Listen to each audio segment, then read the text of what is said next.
Magandang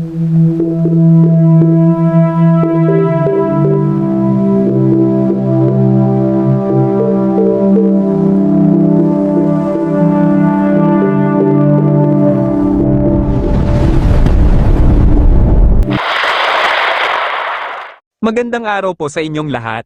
Narito na ang pinakabagong ulat tungkol sa magiging lagay ng panahon ngayong araw ng Biyernes.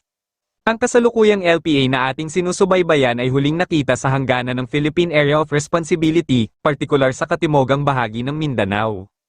Kaugnay nito ang mga bagyo-bagyong ulan na dala ng hanging easterlies na nagdudulot ng maulap na kalangitan at pag-ulan lalo na sa silangang at timog na bahagi ng Mindanao. Bagamat mababa ang tsansa na maging ganap na bagyo ang LPA, patuloy itong magdudulot ng maulap na kalangitan at pag-ulan mula sa katamtaman hanggang sa malakas na buhos sa mga lugar na apektado. Lagay ng panahon sa Luzon. Dahil sa patuloy na epekto ng hanging amihan, makakaranas ng maulap na kalangitan at pag-ulan ang mga sumusunod na lugar. Cagayan Valley Region, Isabela, Aurora, Quezon.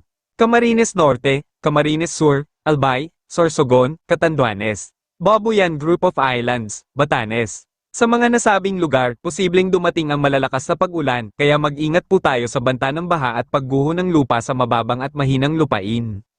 Para sa natitirang bahagi ng Luzon, kabilang ang Ilocos Region, Cordillera Administrative Region, Nueva Vizcaya, Nueva Ecija, Pangasinan, Tarlac, Pampanga, Bataan, Zambales, Batangas, Cavite, at Mimaropa, inaasahan ang pagpapabuti ng panahon. Gayunpaman, hindi pa rin maaaring alisin ang posibleng biglaang buhos ng ulan dahil sa mga thunderstorm.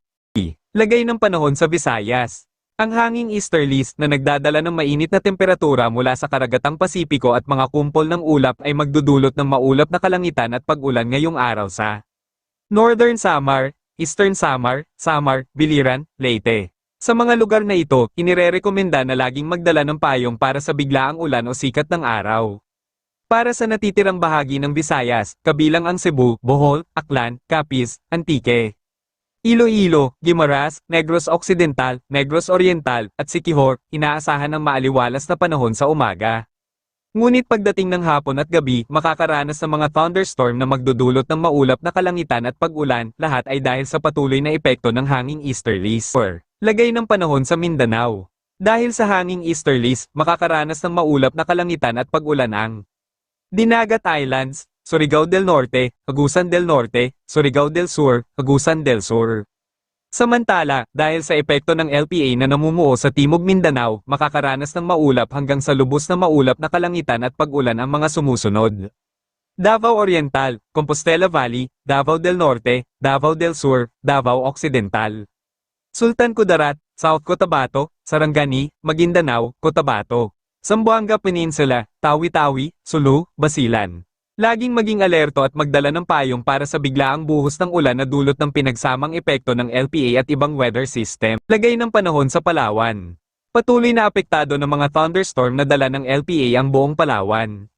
Inaasahan ng bahagyang maulap na kalangitan at mga kalat-kalat na pag-ulan lalo na pagdating ng hapon at gabi. Maaari ring mangyari na magkasabay ang sikat ng araw at pag-ulan. Kalagayan ng karagatan. Sa kasalukuyan, walang nakataas na gale warning sa anumang seaboard ng bansa.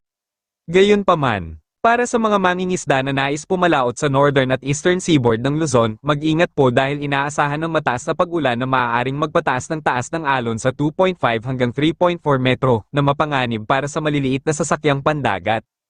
Para sa natitirang bahagi ng seaboard, inaasahan ng light to moderate na lagay ng dagat na may taas ng alon na 1 hanggang 2.5 metro. Iba yung pag-iingat pa rin ang inirerekomenda sa lahat ng nais pumalaot. Iyan po ang pinakabagong update sa magiging lagay ng panahon ngayong araw.